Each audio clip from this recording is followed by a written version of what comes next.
नमस्कार। मैं हूं अभय श्रीवास्तव और आप मौजूद हैं न्यूज और व्यूज के ऑथेंटिक अड्डे पर जिसका नाम है टॉकिंग स्टोरी। आज मैं प्रधानमंत्री नरेंद्र मोदी के एक अहम टास्क की बात करने वाला हूं। ये वो अहम मुद्दा है जिस पर ग्लोबल स्टेज पर बातचीत बहुत कम हुई है। यह मुद्दा आतंकवाद जैसा गंभीर मुद्दा है। प्रधानमंत्री नरेंद्र मोदी आतंकवाद की चर्चा लगभग हर एक ग्लोबल प्लेटफॉर्म पर करते हैं, उसके गंभीर खतरे की ओर पूरे दुनिया का ध्यान आकृष्ट कराते हैं, मगर इसकी चर्चा बहुत कम हुई है। वो मुद्दा है हिंदू फोबिया का। आज ये हिंदू फोबिया का जिक्र मैं इसलिए कर रहा हूं क्योंकि बांग्लादेश में जिस तरह से दुर्गा पूजा के इस अवसर पर हिंदुओं के प्रति अन्याय की घटनाएं हुई हैं, वो इस हिंदू फोबिया पर एक बार फिर से गंभीर चिंतन मनन और एक्शन के लिए हमको प्रेरित कर रही हैं। वहां के सतखैरा में देवी दुर्गा का मुकुट चोरी हो गया। यह मुकुट प्रधानमंत्री नरेंद्र मोदी ने 2021 में अपने ढाका दौरे के दौरान भेंट किया था, लेकिन वहां पर इस्लामिक कट्टरपंथियों की सरकार आ गई है। वहां इस्लामिक कट्टरपंथी आज बेखौफ घूम रहे हैं, हिंदुओं पर हमले कर रहे हैं। तो इसी बीच यशोरेश्वरी मंदिर से देवी दुर्गा का सोने का मुकुट चोरी हो गया। भारत के विदेश मंत्रालय ने इस पर गंभीर चिंता व्यक्त व्यक्त की है और यह सिर्फ एक स्टैंड अलोन घटना नहीं है। वहां पर दुर्गा पूजा मंडप पर हमले की घटना हुई और कम से कम 35 ऐसी घटनाएं जो रिकॉर्डेड हैं, और भी बहुत सारी हुई होंगी, लेकिन 35 ऐसी घटनाएं रिकॉर्डेड हैं जो लोगों के सामने आई हैं, जिसमें इस दुर्गा पूजा के मौके पर हिंदुओं का अपमान हुआ। और वो हिंदुओं का अपमान, देवी दुर्गा का अपमान, हिंदू पद्धतियों का अपमान, हिंदू मान्यता का अपमान, ये कोई यूं ही नहीं हुआ। ये हिंदू फोबिया के एक बड़े कैनवास का हिस्सा है जो स्वतः घटित होता गया। भारत के विदेश मंत्रालय ने इस पर आपत्ति दर्ज की, तो वहां पर जो केयर टेकर सरकार के मुखिया हैं मोहम्मद यूनुस, वो ढाकेश्वरी मंदिर चले गए। तीनों सेनाओं के प्रमुख जो हैं बांग्लादेश के, वो ढाका के देवी दुर्गा के मंदिर चले गए। लेकिन ये सिर्फ दिखावे की कार्रवाई है। वहां तो हिंदू फोबिया जब से यूनुस सरकार आई है, जब से वहां पर ये इस्लामिक कट्टरपंथियों का राज आया है, तब से हिंदू फोबिया खुले आम हो रहा है। हिंदुओं को सताया जा रहा है, हिंदुओं को मारा जा रहा है, हिंदुओं के प्रति घृणा दिखाई जा रही है। और कैसे सब कुछ खुलेआम हो रहा है, इसका नजारा पाकिस्तान से आया हुआ एक मौलाना बता रहा था। उसकी एक तकरीर है, एक मौलाना है जो अभी हाल में उसने तकरीर दी कि हम पाकिस्तान में मुसलमान हैं, बांग्लादेश में मुसलमान हैं और बीच में हिंदुस्तान में भी मुसलमान हैं, हिंदू कहाँ जाएंगे। ये उसकी तकरीर थी। आप सोचिए कि किस तरह से इस्लामिक कट्टरपंथियों का मन बढ़ा हुआ है, किस तरीके से हिंदुओं को लेकर के एक उनके जाति उन्मूलन की ओर कदम बढ़ाने का दुस्साहस किया जा रहा है। और जब से यूनुस सरकार आई है, जब से वहां पर जो अपदस्थ हुई सरकार शेख हसीना की, तब से कैसे हिंदुओं पर हमले बढ़े हैं, ये तो सबकी नजर में है। लेकिन हिंदुओं पर ये हमले कोई राजनीतिक हमले नहीं हैं, ये हिंदूफोबिया के लक्षण हैं। और हिंदूफोबिया एक लार्जर कॉन्टेक्स्ट में एक बड़ी बीमारी है। आज बांग्लादेश में आपको चीजें दिख रही, लेकिन ये चीज कोई ढकी छुपी नहीं है। जहां जहां भी इस्लामिक कट्टरपंथी चरमपंथी मजबूत होते हैं, वहां वहां हिंदूफोबिया होता है। पाकिस्तान में जाकिर नायक, कट्टरपंथी मौलाना, जिसको भारत छोड़ना पड़ा है, वो पाकिस्तान का स्टेट गेस्ट है। यह और बात है कि पाकिस्तान में जाकिर नायक का विरोध शुरू हो गया है, क्योंकि उसने कुछ ऐसी ऊट पटांग बातें वहां कर दी हैं। लेकिन आप सोचिए, वो वहां स्टेट गेस्ट बन करके आता है। आप समझ लीजिए कि किस तरीके से इस्लामिक कट्टरपंथियों को इंस्टीट्यूशनलाइज्ड वे में मान्यता दी जा रही है। और वो इंस्टीट्यूशनलाइज्ड वे में मान्यता देना, जहां जहां इंडियन सब कॉन्टिनेंट में, वो हिंदू फोबिया को बढ़ाने का एक उपक्रम है। और ये सिर्फ पाकिस्तान या बांग्लादेश तक सीमित नहीं है। भारत में भी जहां जहां इस्लामिक कट्टरपंथी मजबूत होते हैं, वहां वहां हिंदू फोबिया अपने आप दिख जाता है। ढाकेश्वरी मंदिर में यूनुस जाते हैं, लेकिन क्योंकि वो सबसे बड़ा मंदिर है, लेकिन बाकी के बांग्लादेश के जो हिंदू मंदिर हैं, वहां पर कहीं अटैक हो रहा है तो कहीं मुकुट चोरी जैसी घटना हो रही है।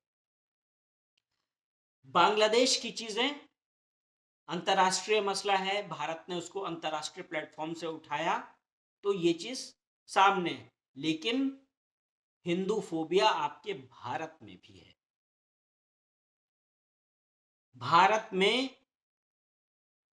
जहां जहां इस्लामिक कट्टरपंथ उनको सत्ता में भागीदारी या सत्ता से शह मिलती है, वहां वहां ये हिंदू फोबिया दिख जाता है। बांग्लादेश की आपने बात कर ली, लेकिन आपके कोलकाता में भी हिंदू पूजा मंडप पर हमला अगर नहीं हुआ तो हमला जैसा ही हुआ। वहां इस्लामिक कट्टरपंथी एक घुस गए और उन्होंने हिंदुओं की जो देवी पूजा है, देवी की स्तुति पर विरोध दर्ज कराना शुरू कर दिया। उन्होंने वहां बज रहे संगीत को बंद कराना शुरू कर दिया, उपद्रव किया, और ममता सरकार, उसको कोई फर्क नहीं पड़ता। उसको कोई फर्क नहीं पड़ता। क्यों? क्योंकि ये वही ममता सरकार है जो क्या कहती है, जो ईद के मौके पर कहती है कि आप कूल कूल रहना। वो कहती है कि हिंदू जो हैं वो उपद्रव करेंगे। आपको याद है ना, वो जब रमजान का मौका था और उसी समय रामनवमी का भी मौका आ रहा था, तो किस तरीके से मुस्लिम भीड़ के सामने ममता बनर्जी ने कहा था, आप लोग कूल कूल रहना। ये क्या था? ये क्या था? ये इस्लामिक कट्टरपंथियों को बढ़ावा देना ही था, क्योंकि ये बता रहा था कि जो हिंदू हैं वो हिंसा करेंगे, हिंदू हिंसक होते हैं। इस तरह की बात को प्रोपेगेट करना था, और इसके नेपथ्य में इस्लामिक कट्टरपंथियों को मजबूत करना था। उनको ये इस बात का दुस्साहस देना था कि वो कुछ भी करें, और वो कुछ भी करें का दुस्साहस पूजा में दिखा है, दुर्गा पूजा में। और दुर्गा पूजा में किस तरीके से वहां पर देवी दुर्गा की पूजा में अवरोध पैदा करने की कोशिश हुई है। और इसीलिए मैंने कहा कि हिंदू फोबिया केवल पाकिस्तान या बांग्लादेश तक सीमित नहीं है। हिंदू फोबिया भारत में भी जहां जहां ऐसी सरकारें मजबूत होती हैं, ऐसी जो इस्लामिक कट्टरपंथियों को शह देती हैं, वहां वहां हिंदू फोबिया दिख जाता है। जब राजस्थान में गहलोत सरकार थी तब हिंदू शोभा यात्राओं पर पत्थरबाजियां हुई थी कि नहीं हुई थी? बांग्लादेश में आपको कट्टरपंथी वो तो खुलेआम है, लेकिन भारत में आप बताइए, रामनवमी की यात्रा, हनुमान जयंती की शोभा यात्रा, उस पर पत्थरबाजी हो जाए। यहां भारत में तो बिना बात हिंदुओं पर नरसंहार भी हुआ है। कन्हैया लाल का मामला क्या है, उमेश कोल्हे का मामला क्या है? ये कहीं ना कहीं हिंदू फोबिया है। और इसीलिए जैसे मैंने बात की शुरुआत की थी कि हिंदू फोबिया को लेकर नरेंद्र मोदी को गंभीर कदम उठाना पड़ेगा। ये बात सही है कि नरेंद्र मोदी ने, उनकी सरकार ने हिंदू फोबिया को लेकर के ये मामला विश्व मंच पर उठाने की कोशिश की है 2022 में। तब यूएन में भारत के प्रतिनिधि टीएस तिरुमूर्ति ने कहा था कि भाई सिर्फ इस्लामोफोबिया नहीं है, यूएन ने केवल इस्लामोफोबिया, क्रिश्चियनोफोबिया जैसी बात की थी। तब भारत ने आधिकारिक तौर पर यूएन को ये याद दिलाया था कि भाई हिंदू फोबिया भी होता है, सिखों और बौद्धों पर भी धार्मिक हमले होते हैं, आपको उस पर भी ध्यान देना होगा। उस 2022 से पहले भी भारत ने 2021 और 2020 में यूएन के मंच से या यूएन के किसी फोरम में हिंदू फोबिया की बात की थी, लेकिन हिंदू फोबिया उस तरह से वाइडर रिकग्निशन में गंभीर चर्चा का विषय नहीं बना है जैसे आतंकवाद बना है। और इसीलिए मैंने कहा कि ये नरेंद्र मोदी का टास्क है कि वो हिंदू फोबिया को लेकर के एक वाइडर अपील पूरी दुनिया में जनरेट करें। और नरेंद्र मोदी ये कर सकते हैं। नरेंद्र मोदी के पास क्षमता है, नरेंद्र मोदी के पास भारत के 100 करोड़ हिंदुओं का सामर्थ्य है, नरेंद्र मोदी के पास दुनिया की सबसे बड़ी लोकतांत्रिक व्यवस्था के चुने हुए प्रधानमंत्री, 3 बार से चुने हुए प्रधानमंत्री होने का गौरव है। और नरेंद्र मोदी को तो दुनिया के कई नेता अपना गुरु भी मानने लगे हैं। अभी अभी ताजा ताजा एक किताब आई है यूके के पूर्व प्रधानमंत्री बोरिस जॉनसन की। उन्होंने कहा है कि नरेंद्र मोदी एक चेंज मेकर हैं, ऐसी एनर्जी है उनमें।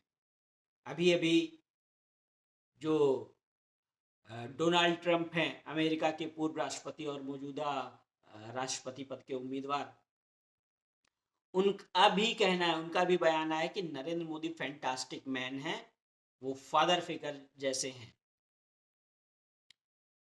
नरेंद्र मोदी को बॉस कह ही दिया गया। नरेंद्र मोदी का पैर छूने वाला एक एक वाकया हमारे सामने है कि एक छोटे देश के राष्ट्राध्यक्ष ने नरेंद्र मोदी का पैर छू लिया। तो ये नरेंद्र मोदी का गुडविल है, उनका प्रभाव है। और इसीलिए मैं बार बार कह रहा हूं कि नरेंद्र मोदी को ये कदम अब उठाना पड़ेगा, ये टास्क लेना पड़ेगा कि वो हिंदू फोबिया के खिलाफ अंतरराष्ट्रीय मंच पर एक बड़ी बात कहना शुरू करें, बार बार बोलें। नरेंद्र मोदी के खाते में है कि उन्होंने भारत में सेकुलरिज्म के नाम पर जो हिंदुओं को हाशिए पर रख देने वाली व्यवस्था थी, उस व्यवस्था में छेद कर दिया। नरेंद्र मोदी ने जो सेकुलरिज्म के नाम पर, छद्म धर्मनिरपेक्षता के नाम पर हिंदुओं से जिस प्रकार से भारत के प्रधानमंत्री जो है हिंदू पद्धतियों से दूर भागते थे, उस परंपरा को तोड़ दिया। अब नरेंद्र मोदी के पास टास्क है, उनकी जिम्मेदारी है, उनकी चुनौती है कि वो हिंदू फोबिया के खिलाफ जमकर बोले, बढ़कर बोले और इसको आतंकवाद जैसे गंभीर मुद्दे की तरह प्रस्तुत करें। और ये सिर्फ भारत के हित में नहीं है। आप देखिए ना, अफगानिस्तान में क्या हुआ था, बामियान की बुद्ध प्रतिमा गिराई गई थी, बहुत पहले की बात है, 2007 की बात है। लेकिन वो कहीं ना कहीं वो सोच है, जब 2021 में तालिबान दोबारा सत्ता में आया तो सबसे पहले क्या हुआ, सबसे पहले वहां के जो गुरुद्वारे में कुछ चंद लोग सिख रह गए, वहां उनको लिए अब कोई जगह नहीं बची। काबुल के गुरुद्वारे से गुरु ग्रंथ साहिब की 3 प्रतियां भारत लानी पड़ी। और मैं इसको हिंदू फोबिया के ही वाइडर पर्सपेक्टिव में देखूंगा। ठीक है, सिख धर्म अलग है, बौद्ध धर्म अलग है, लेकिन ये हिंदू फोबिया का एक वाइडर पर्सपेक्टिव है, जिसमें आप जो है धर्म के आधार पर इस्लामिक चरमपंथी जैसे ही मजबूत होते हैं वो धार्मिक उत्पीड़न करने लगते हैं, और इस धार्मिक उत्पीड़न के खिलाफ आतंकवाद जैसा उसको आतंकवाद की श्रेणी में खड़ा करके एक बड़ी लड़ाई लड़नी होगी। और भारत तो कश्मीर में इस हिंदू फोबिया का सबसे बड़ा शिकार हुआ ही है। कश्मीर में किस तरीके से कश्मीरी हिंदू भगाए गए, मारे गए, कैसे वहां पर हिंदुओं को 3 ऑप्शन दिया, या तो कन्वर्ट हो जाओ, या मारे जाओ, या भाग जाओ। तो इस हिंदू फोबिया के खिलाफ अब कदम उठाने का मौका आ गया है, और नरेंद्र मोदी इस मौके को गंवाएंगे नहीं, ऐसी उम्मीद की जानी चाहिए। नरेंद्र मोदी ने अभी लाओस में आतंकवाद के खिलाफ बोला, नरेंद्र मोदी इसके पहले भी जहां जा रहे हैं वहां आतंकवाद के खिलाफ बोल रहे हैं, लेकिन उनको आतंकवाद के मसले के साथ साथ उसी सांस में हिंदू फोबिया शब्द के का इस्तेमाल करना चाहिए, और हिंदू फोबिया के खिलाफ एक जनमानस, एक विश्व मानस तैयार करना चाहिए। और साथ ही साथ भारत में तो कड़े कदम उठाने चाहिए। नरेंद्र मोदी के हाथ में है कि वो ममता बनर्जी जैसी जो नेता, जो वोट बैंक के चक्कर में इस्लामोफोबिया पर या तो शह देती हैं या आंख मूंद लेती हैं, उनके खिलाफ नरेंद्र मोदी को एक कठोर कदम उठाना पड़ेगा। नरेंद्र मोदी के सामने एक इतिहास बनाने का मौका है। अगर नरेंद्र मोदी आज चूक गए तो फिर हिंदू समाज बहुत लंबे समय तक चूकेगा। हिंदू समाज ने बहुत कुछ झेला है। हिंदू समाज, ये हिंदू फोबिया कोई आज की देन नहीं है भाई। भारत में जब विदेशी आक्रांताओं का प्रवेश हुआ तो क्या हुआ, सबसे पहले हिंदू फोबिया हुआ। मुगलों ने किस तरीके से हिंदुओं को कन्वर्ट कराया, फोर्स के दम पर। औरंगजेब तो उसके बारे में तो बताते हैं कि कितने जनेऊ उतार दिए गए, इस बात से सैनिकों का वजन तय होता था। सैनिकों की का मुगल सैनिकों का महात्म्य तय होता था। तो हिंदू फोबिया तो मुगल कालीन व्यवस्था से भारत में पनपी हुई है, और आज तक वो थमी नहीं है। जहां जहां इस्लामिक चरमपंथी, कट्टरपंथी मजबूत होते हैं, वहां वहां हिंदुओं पर अन्याय शुरू हो जाता है। और ये पूरे इंडियन सब कॉन्टिनेंट पे, बांग्लादेश, पाकिस्तान, सब जगह हो रहा है। इवन अफगानिस्तान में भी ये हो रहा है। तो नरेंद्र मोदी को इस हिंदू फोबिया के खिलाफ कठोर कदम उठाना चाहिए। उन्होंने राम कृष्ण के जन्म स्थलों को लेकर के जिस तरीके से भारत में एक पॉजिटिव माहौल बनाया है, ऐसे ही हिंदू फोबिया के खिलाफ एक जनमानस तैयार करना होगा। आपको मेरी ये एनालिसिस कैसी लगी, आप मुझे ज़रूर बताएं। आप मेरे चैनल को सब्सक्राइब करें, इस वीडियो को लाइक करें। अगर आपको लगता है कि आप मेरे विचारों से सहमत नहीं हैं, या सहमत हैं, कोई नया आयाम जोड़ना चाहते हैं, तो आप इस वीडियो पर कमेंट करें। और मुझे लगा कि आपके वीडियो पर मुझे आपका जवाब देना चाहिए, उस पर नए संवाद को स्थापित करना चाहिए। तो हम लोग ऐसा ज़रूर करेंगे और ऐसा करने से संवाद की परंपरा शुरू होगी, तो अन्य दर्शक जो हैं सबका ज्ञानवर्धन होगा। आप मेरे नए वीडियो का इंतज़ार करें। तब तक धन्यवाद। नमस्कार।